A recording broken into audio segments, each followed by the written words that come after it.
بسم اللہ الرحمن الرحیم۔ محترم ناظرین، بیٹھ کر نماز پڑھنا ایک راز ہے جسے 80% لوگ نہیں جانتے۔ نبی کریم صلی اللہ علیہ وسلم نے فرمایا، جو شخص بیٹھ کر نماز پڑھتا ہے یعنی شرعی عذر کے تحت، اللہ تعالیٰ اس کے گھر میں یہ 3 چیزیں نازل فرماتا ہے۔ پہلی چیز یہ ہے کہ اس کے گھر سے غربت دور ہو جاتی ہے۔ نبی کریم صلی اللہ علیہ وسلم نے فرمایا، جو بوڑھے حضرات یا نوجوان کسی عذر کی وجہ سے بیٹھ کر نماز پڑھتے ہیں، ان کے گھر میں اللہ تعالیٰ یہ 3 چیزیں نازل فرماتا ہے۔ پیارے دوستو، نماز دین اسلام کا سب سے اہم رکن ہے جو بندے کو براہ راست اللہ تعالیٰ سے جوڑتی ہے، لیکن بعض اوقات انسان بیماری، کمزوری یا کسی عذر کی وجہ سے کھڑے ہو کر نماز ادا کرنے سے قاصر ہوتا ہے۔ ایسے میں سوال پیدا ہوتا ہے کہ بیٹھ کر نماز پڑھنے کا کیا حکم ہے؟ کیا یہ جائز ہے؟ کیا اس سے نماز کی فضیلت میں کمی آتی ہے؟ یا بیٹھ کر نماز پڑھنے سے وہی ثواب ملے گا جو کھڑے ہو کر پڑھنے میں ہے؟ کچھ لوگ یہ سمجھتے ہیں کہ بیٹھ کر نماز پڑھنا صرف بیماروں کے لیے ہے، جبکہ کچھ لوگ بغیر کسی شرعی عذر کے بھی بیٹھ کر نماز ادا کر لیتے ہیں۔ ایسے میں یہ جاننا ضروری ہے کہ شریعت میں نبی کریم صلی اللہ علیہ وسلم نے اس بارے میں کیا حکم فرمایا، صحابہ کرام اور فقہا کا کیا موقف ہے، اور کس حالت میں بیٹھ کر نماز پڑھنا جائز ہے اور کب ناجائز ہو جاتا ہے۔ اس ویڈیو میں ہم قرآن و حدیث کی روشنی میں ان تمام سوالات کے جوابات تفصیل سے سمجھیں گے تاکہ کوئی بھی غلط فہمی باقی نہ رہے اور ہم اپنی نماز کو شریعت کے مطابق درست ادا کر سکیں۔ اگر آپ کو بھی بیٹھ کر نماز پڑھنے کے مسائل سے متعلق مکمل رہنمائی چاہیے اور یہ جاننا ہے کہ کن صورتوں میں بیٹھ کر نماز پڑھنا افضل ہے اور کن حالات میں کھڑے ہو کر ہی پڑھنا لازمی ہے، تو اس ویڈیو کو مکمل دیکھیے تاکہ آپ کی عبادت شریعت کے مطابق ہو اور آپ اس بارے میں مکمل آگاہی حاصل کر سکیں۔ ناظرین، ہم ایک ایسے دور میں جی رہے ہیں جہاں دین کی ظاہری عبادت سے تو ہم واقف ہیں، لیکن ان کے باطنی اسرار اور روحانی اثرات سے غافل ہو چکے ہیں۔ نماز جو کہ مومن کی معراج ہے، صرف کھڑے ہو کر ہی نہیں پڑھی جاتی، بلکہ شریعت نے اس عظیم عبادت کو ہر حال میں ادا کرنے کی سہولت دی ہے، چاہے انسان کھڑا ہو، بیٹھا ہو، لیٹا ہو یا اشارے سے ادا کرے۔ لیکن کیا آپ جاننا چاہتے ہیں کہ بیٹھ کر نماز پڑھنے میں ایک ایسا راز چھپا ہے جسے 80% مسلمان نہیں جانتے؟ یہ کوئی عام بات نہیں کہ نبی کریم صلی اللہ علیہ وسلم نے خود عمر کے آخری حصے میں اس طریقے عبادت کو اختیار کیا اور اسے امت کے لیے بھی آسان بنا کر پیش کیا۔ آپ کا فرمان ہمیں حیران کر دیتا ہے کہ جو شخص عذر کے تحت بیٹھ کر نماز پڑھتا ہے، اللہ تعالیٰ اس کے گھر میں 3 چیزیں نازل فرماتا ہے۔ سوچئے، یہ ایک ایسا عمل ہے جو ظاہری کمزوری یا معذور افراد کے لیے رعایت کے طور پر دیا گیا ہے، مگر اس میں اللہ تعالیٰ نے ایسی روحانی برکتیں چھپا رکھی ہیں جو عام آنکھ سے نظر نہیں آتی۔ یہ وہ نقطہ ہے جس پر اس پوری تحریر کی بنیاد رکھی گئی ہے۔ آج ہم صرف نماز کے ظاہری پہلو پر بات کرتے ہیں، کتنی رکعات، کون سا وقت، کون سی دعا، لیکن نماز کا جو روحانی پہلو ہے، جو دل کو نرم کرتا ہے، آنکھوں کو نم کرتا ہے، جو رب سے تعلق کو مضبوط کرتا ہے، اس پر بات کرنا جیسے ہماری عادت سے نکل چکا ہے۔ بیٹھ کر نماز پڑھنا اسی روحانیت کی ایک چھپی ہوئی کنجی ہے۔ آج کے اس دور میں جہاں جسمانی کمزوری، بڑھاپا، بیماری یا کسی شدید عذر کی وجہ سے بہت سے لوگ مکمل قیام کے ساتھ نماز ادا نہیں کر پاتے، ان کے لیے شریعت کی طرف سے یہ سہولت ایک رحمت ہے، مگر بہت کم لوگ جانتے ہیں کہ یہ سہولت صرف ایک مجبوری نہیں بلکہ اس کے پیچھے ایک خاص ربانی راز اور برکت چھپی ہے۔ اگر آپ ان لوگوں میں شامل ہیں جو کسی وجہ سے قیام نہیں کر سکتے، یا اگر آپ کے عزیزوں میں کوئی ایسا ہے، تو یہ ویڈیو آپ کے دل کو سکون دے گی، اور اگر آپ صحت مند ہیں اور قیام کے قابل بھی، تب بھی آپ کو یہ جان کر حیرت ہوگی۔ تو بیٹھ کر نماز پڑھنے والوں کے لیے اللہ تعالیٰ کی رحمت اس طرح خصوصی انداز میں ظاہر ہوتی ہے کہ ناظرین، ہماری آج کی ویڈیو صرف معلومات کا خزانہ نہیں بلکہ دلوں کو جھنجھوڑنے، آنکھوں کو نم کرنے اور دل میں محبت الہی جگانے والا ایک تحفہ ہے۔ آئیے اس راز سے پردہ اٹھاتے ہیں اور بیٹھ کر نماز پڑھنے کے روحانی پہلو کو سمجھتے ہیں تاکہ ہم اس عمل کی عظمت کو پہچان سکیں اور ضرورت کے وقت شرعی احکام کے مطابق اسے اپنا سکیں۔ اسلام ایک ایسا دین ہے جو ہر انسان کی حالت، ضرورت اور مجبوری کو مد نظر رکھتا ہے۔ یہی وجہ ہے کہ عبادت میں نہ صرف روحانیت بلکہ سہولت کا پہلو بھی شامل کیا گیا ہے۔ نماز جیسی عظیم عبادت کو اللہ تعالیٰ نے اپنے بندوں کے لیے مختلف حالات میں ادا کرنے کی اجازت دی ہے، کھڑے ہو کر، بیٹھ کر، لیٹ کر، حتیٰ کہ اشارے سے بھی۔ مگر جب بات بیٹھ کر نماز پڑھنے کی آتی ہے تو اکثر لوگ اسے صرف معذور یا ضعیف افراد کی ضرورت سمجھتے ہیں، حالانکہ حقیقت اس سے کہیں زیادہ گہری ہے۔ حضرت عائشہ رضی اللہ عنہا سے روایت ہے کہ رسول اللہ صلی اللہ علیہ وسلم اپنی عمر کے آخری ایام میں کثرت عبادت اور کمزوری کی وجہ سے اکثر بیٹھ کر نفلی نماز پڑھتے تھے۔ یہ حدیث اس بات کا واضح ثبوت ہے کہ بیٹھ کر نماز پڑھنا محض رعایت نہیں بلکہ ایک سنت عمل بھی ہے۔ حضور نبی کریم صلی اللہ علیہ وسلم نے خود اسے اختیار فرمایا، تو اس میں یقیناً کوئی خاص روحانی راز اور حکمت ضرور پوشیدہ ہے۔ بعض علماء کے نزدیک بیٹھ کر نماز پڑھنے سے بندے کے عجز و انکساری اور خشوع میں اضافہ ہوتا ہے، کیونکہ وہ خود کو اللہ کے سامنے انتہائی کمزور اور محتاج پاتا ہے۔ یہ وہ حالت ہے جس میں بندے کا دل زیادہ نرم ہوتا ہے، آنکھیں جلد بھیگتی ہیں اور زبان زیادہ اخلاص سے دعا کرتی ہے۔ یہی وجہ ہے کہ بعض صوفیاء اور اولیاء اللہ نفلی نمازوں میں اپنی حالت صحت کے باوجود بھی بیٹھ کر نماز ادا کرتے تھے، تاکہ عجز و انکساری کا وہ درجہ حاصل ہو جس کی طلب ہر سچے عبادت گزار کو ہوتی ہے۔ یہ روایت اہل ایمان کے لیے نہایت خوشخبری ہے کہ جو شخص کسی مجبوری، بیماری، کمزوری یا خشوع کی نیت سے نفلی نماز بیٹھ کر ادا کرتا ہے، اللہ تعالیٰ اس کے گھر کو 3 عظیم انعامات سے نوازتا ہے۔ نبی کریم صلی اللہ علیہ وسلم نے فرمایا، جو شخص شرعی عذر کے تحت بیٹھ کر نماز پڑھتا ہے، اللہ تعالیٰ اس کے گھر میں 3 چیزیں نازل فرماتا ہے۔ نمبر 1، غربت کو دور کر دیتا ہے۔ نمبر 2، بیماری کو دور کر دیتا ہے۔ نمبر 3، اللہ اس کے گھر میں سکون اور رحمت نازل فرماتا ہے۔ یہ الفاظ گو کے سادہ ہیں، مگر ان میں جو روحانی خزانہ چھپا ہے وہ بہت قیمتی ہے۔ ان 3 انعامات پر غور کیا جائے تو اندازہ ہو جاتا ہے کہ یہ انسان کی زندگی کے سب سے بڑے مسائل کا حل ہے۔ غربت نہ صرف مالی کمی کو کہتے ہیں بلکہ زندگی کی ہر تنگی، ہر محرومی اور بے برکتی بھی در حقیقت غربت ہی کی مختلف صورتیں ہیں۔ جو شخص بیٹھ کر خشوع سے نماز ادا کرتا ہے، اللہ تعالیٰ اس کے رزق میں برکت پیدا کرتا ہے۔ یہ برکت صرف مال کی زیادتی میں نہیں بلکہ اس کی حفاظت، کفایت اور پاکیزگی میں بھی ہوتی ہے۔ ایسے گھروں میں رزق ظاہری طور پر کم ہو تب بھی برکت سے کافی ہوتا ہے، اور کبھی بھی بھوک، سوال یا ذلت کی نوبت نہیں آتی۔ بعض لوگ جسمانی کمزوری یا دائمی بیماری کی حالت میں قیام نہیں کر سکتے۔ ان کے دل میں یہ خیال آتا ہے کہ شاید ان کی عبادت ناقص ہے یا اللہ کو کم پسند ہے، حالانکہ حقیقت اس کے برعکس ہے۔ بیٹھ کر نماز پڑھنا ایسے بندوں کے لیے اللہ کی رحمت ہے، اور اسی عبادت کے ذریعے اللہ تعالیٰ ان کے جسمانی اور روحانی امراض کو دور فرما دیتا ہے۔ جس گھر میں ایسا عاجز بندہ ہو، اس گھر پر بھی شفا کی تجلیات اترتی ہیں اور اہل خانہ کو بھی اس عبادت کا فائدہ پہنچتا ہے۔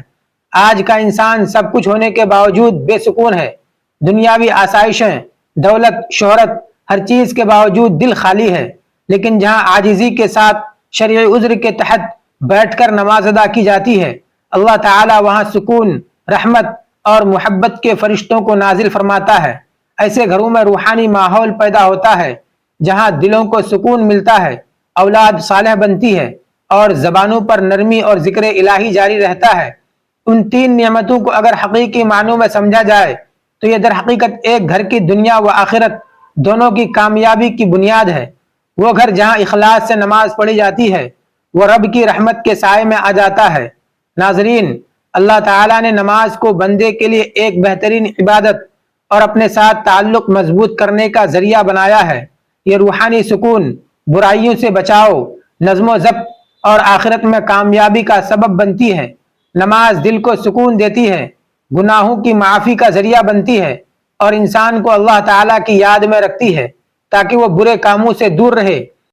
نماز شکر گزاری کا بہترین طریقہ ہے، کیونکہ اللہ تعالیٰ نے ہمیں بے شمار نعمتیں دی ہیں اور نماز کے ذریعے ہم اس کا شکر ادا کرتے ہیں۔ یہ انسان میں عجز و انکساری پیدا کرتی ہے، کیونکہ وہ اللہ تعالیٰ کے سامنے جھک کر اپنی کمزوری کا اعتراف کرتا ہے، اور یہ دعاؤں کی قبولیت کا ذریعہ بھی ہے، کیونکہ ہر نماز کے بعد رب تعالیٰ سے مانگنے کا بہترین وقت ہوتا ہے۔ نماز جسمانی صحت کے لیے بھی فائدہ مند ہے، کیونکہ اس کے مختلف ارکان جیسا کہ رکوع اور سجدہ جسم کو متحرک رکھتے ہیں اور جسمانی نظام کو درست رکھنے میں مدد دیتے ہیں، نماز اللہ تعالیٰ کے قرب کا سب سے بڑا ذریعہ ہے، کیونکہ جب بندہ سجدے میں جاتا ہے تو وہ اپنے رب کے سب سے زیادہ قریب ہوتا ہے۔ یہ دنیاوی پریشانیوں اور غموں سے نجات دلاتی ہے، کیونکہ جب بندہ اللہ تعالیٰ کے سامنے کھڑا ہو کر اس سے مناجات کرتا ہے تو اس کے دل کو سکون اور اطمینان ملتا ہے۔ یہ صبر اور استقامت سکھاتی ہے، کیونکہ نماز کے ذریعے بندہ ہر حال میں اللہ تعالیٰ پر بھروسہ رکھنا سیکھتا ہے۔ یہ وقت کی پابندی اور نظم و ضبط کی عادت ڈالتی ہے، کیونکہ دن میں 5 گانا نماز مخصوص اوقات پر پڑھنے سے انسان کی زندگی میں ایک بہترین توازن پیدا ہوتا ہے۔ نماز اللہ کی رحمتوں اور برکتوں کو کھینچ لاتی ہے، کیونکہ جو شخص نماز پڑھتا ہے اس پر اللہ تعالیٰ کی خاص رحمت اور حفاظت ہوتی ہے۔ یہ شیطان سے حفاظت کا ذریعہ ہے، کیونکہ جو بندہ نماز کا عادی ہوتا ہے شیطان اس سے دور رہتا ہے۔ یہ قبر اور آخرت کی روشنی ہے، کیونکہ حدیث پاک میں آتا ہے کہ نماز قیامت کے دن مومن کے لیے نور ہوگی۔ یہ گناہوں کی معافی اور ان کے مٹنے کا سبب بنتی ہے، کیونکہ نبی اکرم صلی اللہ علیہ وسلم نے فرمایا کہ نماز گناہوں کو ایسے دھوتی ہے جیسے پانی میل کچیل کو دھوتا ہے۔ یہ مال اور دولت میں برکت کا ذریعہ ہے، کیونکہ جو لوگ نماز کی پابندی کرتے ہیں اللہ تعالیٰ ان کے رزق کے دروازے کھول دیتا ہے۔ یہ معاشرتی برائیوں سے بچاتی ہے، کیونکہ جو شخص حقیقی معنوں میں نماز پڑھتا ہے وہ چوری، جھوٹ، ظلم اور بے حیائی سے بچنے کی کوشش کرتا ہے۔ یہ دل کی سختی کو ختم کر کے انسان کو نرم مزاج اور دوسروں کے ساتھ حسن سلوک کرنے والا بناتی ہے۔ یہ تمام انبیاء کرام علیہ السلام کی سنت اور تعلیمات کا خلاصہ ہے، کیونکہ ہر نبی نے اپنی امت کو نماز کی سخت تاکید فرمائی ہے۔ یہ اللہ تعالیٰ کے ساتھ محبت بڑھاتی ہے، کیونکہ جو شخص نماز میں اللہ تعالیٰ سے راز و نیاز کرتا ہے اس کا دل اللہ تعالیٰ کی معرفت سے بھر جاتا ہے۔ یہ دنیا میں کامیابی اور آخرت میں جنت کے حصول کا بہترین ذریعہ ہے، کیونکہ اللہ تعالیٰ نے جنت کا وعدہ ان لوگوں سے کیا ہے جو نماز کے پابند ہیں۔ نماز ایمان کی پہچان ہے، کیونکہ جو شخص اللہ تعالیٰ کے سامنے جھکتا ہے وہی سچا مومن ہوتا ہے۔ یہ جہنم کی آگ سے ڈھال ہے، کیونکہ جو نماز قائم کرتا ہے اللہ تعالیٰ اسے عذاب سے محفوظ رکھتا ہے۔ یہ زندگی کا نظم و ضبط ہے، کیونکہ 5 وقت نماز پڑھنے والا کبھی اپنا قیمتی وقت ضائع نہیں کرتا، کیونکہ قیامت کے دن سب سے پہلے نماز ہی کا حساب ہوگا۔ اس لیے جو اس میں کامیاب ہو گیا اس کے لیے آگے کے تمام مراحل آسان ہو جائیں گے۔ یہ شیطان کا سب سے بڑا توڑ ہے، کیونکہ جو نماز پڑھتا ہے شیطان اس سے دور بھاگتا ہے۔ یہ بندے اور رب العزت کے درمیان سب سے مضبوط رشتہ ہے، کیونکہ جب کوئی نماز میں کھڑا ہوتا ہے تو وہ براہ راست اللہ تعالیٰ سے کلام کر رہا ہوتا ہے۔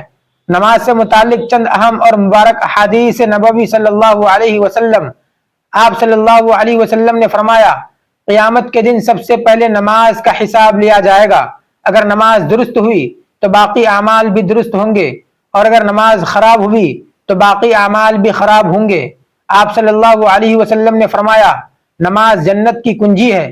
آپ نے فرمایا، تمہارا کیا خیال ہے کہ اگر تمہارے دروازے پر ایک نہر ہو اور تم اس میں روزانہ 5 مرتبہ غسل کرو تو کیا تمہارے جسم پر کوئی میل باقی رہے گی؟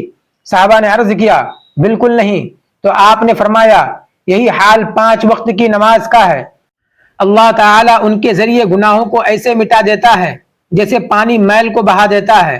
آپ صلی اللہ علیہ وسلم نے فرمایا، بندہ اپنے رب کے سب سے قریب اس وقت ہوتا ہے جب وہ سجدے میں ہوتا ہے، لہذا اس وقت کثرت سے دعا کیا کرو۔ آپ نے فرمایا، ہمارے اور کفار کے درمیان جو چیز فرق کرتی ہے وہ نماز ہے۔ جس نے اسے دانستہ چھوڑ دیا اس نے کفر کیا۔ آپ نے فرمایا، جو شخص نماز کا اہتمام کرتا ہے اس کا دین مکمل ہے، اور جو نماز کو ضائع کرتا ہے اس کا دین کہاں؟ آپ نے فرمایا، جب انسان کو قبر میں رکھا جاتا ہے تو اس کے ساتھ اس کے نیک اعمال ہوتے ہیں۔ اگر وہ نماز کا پابند تھا تو نماز اس کی عذاب سے حفاظت کرتی ہے۔ آپ نے فرمایا، اللہ تعالیٰ سے ڈرو اور نماز کو لازم پکڑو، کیونکہ یہ دل کی سختی کو دور کرتی ہے۔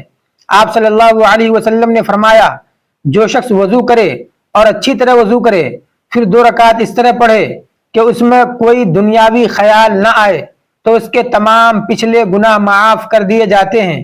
آپ نے فرمایا، نماز مومن کی معراج ہے۔ آپ نے فرمایا جو شخص 5 وقت نماز اہتمام سے پڑھتا ہے قیامت کے دن اس کا چہرہ چمک رہا ہوگا۔ بیٹھ کر نماز پڑھنے کے شرعی احکام اور مسائل۔ بیٹھ کر نماز پڑھنا شرعی طور پر جائز ہے، لیکن اس کی اجازت مخصوص اور شرعی حالات میں ہے۔ اگر کوئی شخص بیماری، بڑھاپے، شدید کمزوری یا کسی ایسی جسمانی تکلیف میں مبتلا ہے جس کی وجہ سے کھڑے ہو کر نماز پڑھنا ممکن نہ ہو یا شدید تکلیف دہ ہو تو وہ بیٹھ کر فرض نماز ادا کر سکتا ہے۔ اگر کھڑے ہونے کی بالکل طاقت نہ ہو تو مکمل بیٹھ کر نماز پڑھنا جائز ہے، لیکن اگر کچھ دیر کھڑے ہونے کی طاقت ہو تو جہاں تک ممکن ہو کھڑے ہو کر نماز کا آغاز یعنی قیام کرے، اور جب ہمت جواب دے جائے تو باقی حصے کے لیے بیٹھ جائے۔ یاد رہے کہ نفلی نماز بغیر کسی بیماری یا عذر کے بھی بیٹھ کر پڑھنا جائز ہے، لیکن کھڑے ہو کر پڑھنے کی نسبت بیٹھ کر پڑھنے والے کا ثواب ادا ہو جاتا ہے۔ البتہ اگر نفل نماز بھی کسی عذر یا بیماری کی وجہ سے بیٹھ کر پڑھی جائے تو ثواب پورا ملتا ہے۔ اگر کھڑے ہونے میں شدید تکلیف ہو تو بیٹھ کر نماز پڑھنا فرض نمازوں میں بھی جائز ہے۔ اگر ممکن ہو تو زمین پر آلتی پالتی مار کر یا جس طرح آسانی ہو بیٹھ کر رکوع اور سجدے عام طریقے سے زمین پر کریں۔ اگر زمین پر سجدہ کرنے میں دشواری ہو تو رکوع اور سجدے کے لیے اشارہ کریں۔ اشارے کی صورت میں سجدے کا جھکاؤ رکوع کے جھکاؤ سے زیادہ نیچے ہونا چاہیے۔ اگر زمین پر بیٹھنا مشکل ہو تو کرسی پر بھی نماز ادا کی جا سکتی ہے، مگر اس صورت میں بھی سجدہ کرنے کے لیے سر اور جسم کے بالائی حصے کو رکوع کی نسبت زیادہ نیچے جھکایا جائے۔ اللہ تعالیٰ کا قرآن پاک میں فرمان ہے، اللہ سے ڈرو جتنا تم سے ہو سکے، اور رسول اللہ صلی اللہ علیہ وسلم نے فرمایا نماز کھڑے ہو کر پڑھو، اگر طاقت نہ ہو تو بیٹھ کر، اور اگر یہ بھی ممکن نہ ہو تو پہلو کے بل لیٹ کر نماز پڑھو۔ خلاصہ یہ کہ بیٹھ کر فرض نماز پڑھنا شرعی طور پر اسی وقت جائز ہے جب واقعی کوئی معقول اور حقیقی عذر ہو۔ بغیر کسی شرعی وجہ کے فرض نماز بیٹھ کر پڑھنا بالکل درست نہیں اور اس سے نماز ادا نہیں ہوتی۔ البتہ نفلی نمازیں آپ حالت صحت میں بھی بیٹھ کر پڑھ سکتے ہیں۔ دعا ہے کہ رب العزت ہم سب کو 5 وقت کی نماز با جماعت ادا کرنے کی توفیق اور طاقت عطا فرمائے اور ہم سب کو صحت کاملہ سے نوازے، آمین۔ میری اللہ تعالیٰ سے دعا ہے کہ اللہ تعالیٰ میرا سنانا اور آپ کا سننا اپنی بارگاہ میں قبول و منظور فرمائے، اور جو ہم نے مانگا اسے ہمارا مقدر فرمائے، اور جو مانگنے سے رہ گیا وہ بن مانگے عطا فرمائے۔ اللہ تعالی ہمیں نیکی کی بات کو سننے، سمجھنے اور اس پر اخلاص کے ساتھ عمل کرنے کی توفیق عطا فرمائے۔ ناظرین، اگر آپ کو آج کی ویڈیو اچھی لگی ہو تو ویڈیو کو لائک کریں، شیئر کریں اور کمنٹ باکس میں اپنی رائے کا اظہار ضرور کریں۔ خدا حافظ۔